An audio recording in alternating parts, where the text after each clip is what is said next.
Hello mga kabibig! Welcome back sa ating bagong YouTube channel. Ito ang pinakamaingay ng YouTuber sa balat ng YouTube. Ako si Kabibig, maglebag-lebag na siya with evidence. Ako, pinalayas na ang pamilya ni General Torres sa White House ng Camp Crame, mga kabibig. Opo, binigyan na, alam na pala nila, the family of the former Philippine National Police Chief, General Nicolas Torre III, have begun packing their belongings at the White House inside the Camp Crame after receiving official notice of his relief from post. So kailangan nilang umalis kasi may bago ng Chief PNP. Yung bagong Chief PNP, sila at ang pamilya niya ang titira doon. According to the source, they had already been informed on the memorandum issued on August 25 and discussed plans to vacate the residence. So, baka binigyan sila ng ultimatum na ilang araw para mag-impake at umalis sa White House sa loob ng Camp Crame. Well, mga 85 days lang naman si Torre na naging Chief PNP, so hindi pa sila masyadong nakapag dagdag ng mga kagamitan or kung ano man. Pero we don't know, kabibig. Sobrang sakit, no? In just a click like this, parang sira lahat ang plano ng pamilya. It added that the decision from higher authorities left them only a day to prepare for the move. Well, grabe, isang araw lang, tsupi na kayo. Isang araw lang kayo mag-impake, layas. Hala, ganun pala ang nangyari, kabibig. Torres family will be leaving the official residence this evening. So, kagabi ito na report. So, 26 ng gabi. So, 25 si Torre na pag-alaman na tanggal. 26 ng gabi, the next day, dapat alis agad sila. One day packing of their gamit, mga kabibig. Ganon kabilis, no? Hindi mo lang binigyan ng mga ilang 1 week na ultimatum na, kailangan nyo nang umalis, but we are giving you 1 week to find a new house, a new home. Pero grabe, isang araw lang, alis na kayo. Ganun, grabe. Ito, bakit daw si General Torre? General Torre, he has been a high-performing, very popular, much appreciated, and high-performing PNP chief. Sa 85 days niya, high-performing. Ano bang nagawa ni General Torre? Naging epektibo ba ang 5-minute response niya? Kaya itong mga dilawan ba, itong mga kakamping, ito yung mga statement nila, no? Kawawa si Torre, ginamit lang. Kumpara kay BBM, mas popular si Torre kay BBM, na insecure lang daw si BBM kasi mas minahal ng tao si Torre, mas gusto ng tao si Torre as their PNP chief. Wow! Binoto ba si Torre bilang presidente? Or kung tatakbo ito si Torre, bubutohan ba? Baka konti lang. Ano bang achievement ni Torre? Sabi dito, why not the officials involve alleged anomalies in flood control be the ones removed, not the General Torre? Nag-investigate pa nga sa Blue Ribbon Committee sa Senado. Itong si Torre, ang nangyari, si Bongbong Marcos ang may kapangyarihan. Siya ang nagtalaga, siya ang may power to remove Torre. Hindi naman ang taong bayan. Di ba? Dito ang sabi na iba, ang dami talagang, meron ding mga nagdepensa kay General Torre. Perhaps daw, General Torre have a secret top mission to be given by the President. Ano to? Ano to? Mission lang daw.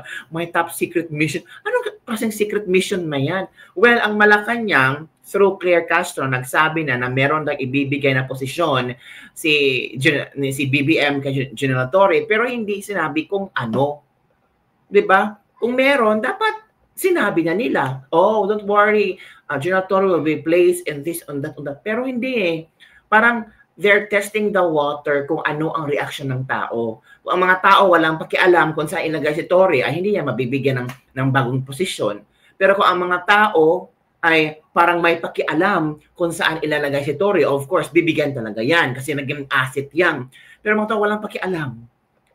Di ba? Sabi na nga, kinarma na yan ng KOJC. Kinarma na yan kay Pangulong Duterte. So yun nga, kabibig. Isang araw lang binigyan si Tory at ang kanyang pamilya. One day, impake, layas. Ganun ang nangyari, kabibig. Nako. Ang sakit naman, no? Ang bilis. One day, impake, layas. Diba? And speaking of one day, impake, layas, si Brigadier General Jean Fajardo, yung spokesperson ng National Police, tanggal, sibak na rin, mga kabibig. Sinabi ni newly designated acting PNP Chief, Lieutenant General Jose Melencio Nartates Jr., sinabi niya na si Brigadier General Jean Fajardo will no longer serve as spokesperson of the National Police, although no official order has been served yet. Nartates explained that the spokesperson should come from the Public Information Office, while Fajardo is currently with the Directorate for Controllership. Mali pala, di ba? Meantime, Nartates says he will implement a NAPOLCOM resolution recalling ex-PNP Chief General Torres reshuffle. So I think ito yung rason kung bakit natanggal si Torres, dahil sa kanyang ginawang reshuffle, 'di ba? So yun, kabibig, si Jean Fajardo, hindi na natin siya makikita as spokesperson. May bago ng spokesperson. At ito, ang bagong spokesperson si Brigadier General Randolph Tuanyo bilang tagapagsalita ng Philippine National Police. Ikinokonsidera si Tuanyo na humalili kay Brigadier General Jean Fajardo na kasalukuyan nagsisibi bilang acting director ng PNP Directorate for Controllership. Yun, kabibig, tanggal na si Fajardo, tanggal si Torres. Silang dalawa, sama-sama sa kung saan sila ngayon. So yun, kabibig, no? So, kawawa ang pamilya ni Torre, no? Yung grabe excited sila, yung grabe ka-happy sila na, this is our new life, bagong buhay, yung tatay nyo, Chief PNP, we're living in a White House inside the Krame, safety tayo. Pero sa isang iglap, nabigla, nawala, tapos bigyan na kayo ng isang araw mag-impake, layas, 'di ba? Sabi ng ilang netizen, baka si Pangulong Bongbong Marcos napahiya sa ginawa ni Torre noong nagpa-bibo, nagpa-epal si Torre sa 5-minute response, kung saan ito ay cover, kung saan maraming mga media ang nag-cover sa 5-minute response ni Torre at palpak ito, kabibig. So ito nangyari, manood tayo sa video. Sabi nito, palpak talaga ang ginawa ni Torre. Ito, kabibig, manood tayo, Ito pala yun. Ganyan sabi nila. Itong 5-minute, ito dito yata parang napahiya si BBM. Then parang nag-add up na yung reshuffle sa mga... These are the patrol cars of Davao Oriental. In 11, sir, inyo PLCK, transmitting here. Dopo, PHQ, Barangay Daikan, City of Mati, over. Namamatay. Babagsak ang signal ng Oriental. Nagda-drop. Nag-brown out. Yung medyo malayo-layo, sir. Medyo isolated ng konti na probinsya, sir. Any province, sir? Oriental. Oriental is buffer. Jubilee, proceeding to buffer. Oriental. Ito daw yung isa sa rason. Buffer? Kasi napahiya si BBM. Buffer base, Kaiser 6. Nandiyan si John Vic Remulla. Buffer base, Kaiser 6. Sir 6, this is Buffer, sir. Good morning. Just for the record, Buffer, state your name and location. Sir, in 11, sir, inyo PLCK, into 0, transmitting here. Dopo, PHQ, Barangay Daikan, City of Mati, over. Tango, standby. So, sir, these are the patrol cars of Davao Oriental. Can you choose one, sir? Choose one. Buffer, Oriental. Bigla namatay ang Zoom. Ayun, yan na. Parang Buffer, nasira ang mukha ni John Vic. open Nakita Zoom, niyo. ang AnyDesk. Yan, open. Pati ang mukha ni Bongbong Marcos. Can you choose one patrol car, sir? Marcos. Sa ating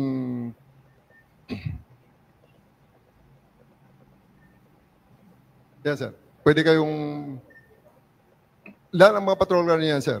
So, any patrol car in particular that you want to call, natatawagan natin dito, sir, yan. Yes, sir. Saan, sir, ang tawagan natin? Yes, sir. Yes, sir. Oh, Yan. Bumabagsak ang signal ng Oriental. Yan na. Nagda-drop. Dito pala, napahiya na si Cover, Bongbong. open Zoom signal. Cover pa yan ng media. For the moment, we can also go to Occidental Power. Sige. Hala. Occidental Power. Parang Nag-brown out. Hala, tumawa Sige lang si It's Toro. okay. Kailan? Marami tayong gagawin dyan.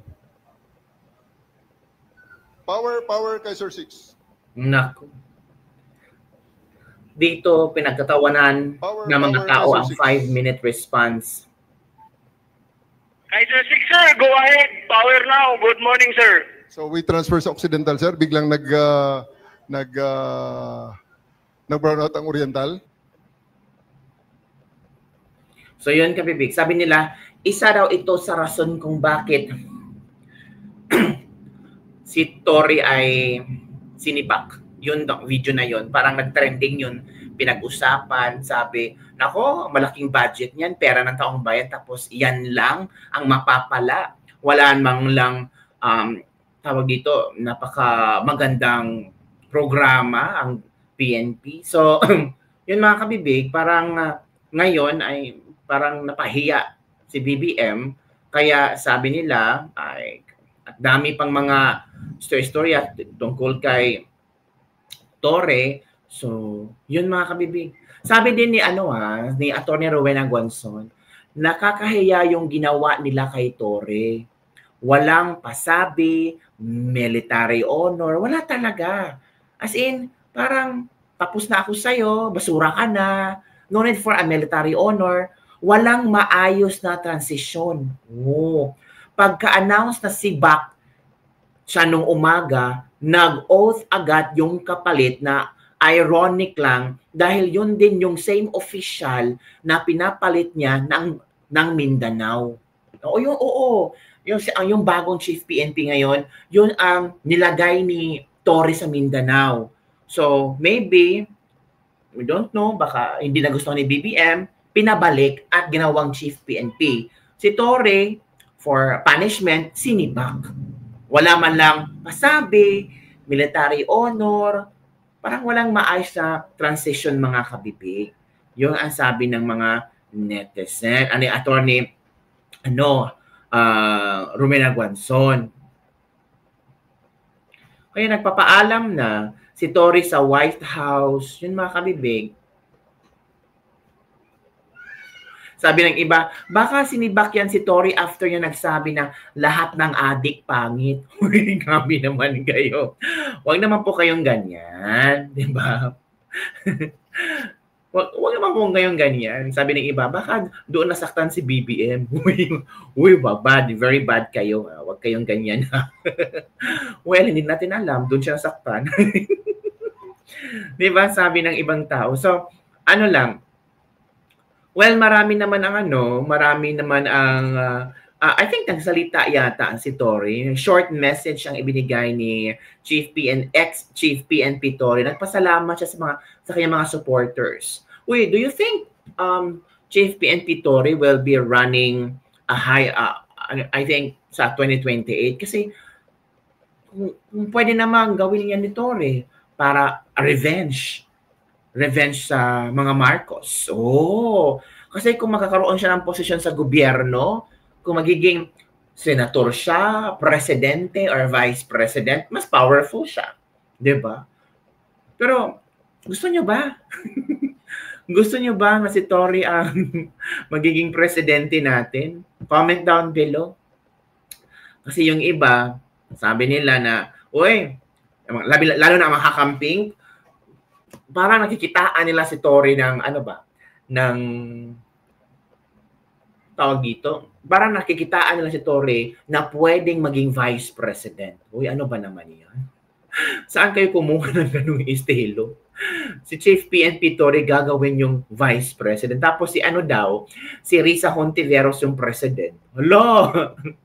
Ano ba naman yan? O di kaya Bam Aquino, Bam Aquino Torre or Risa Hontiveros Torre daw.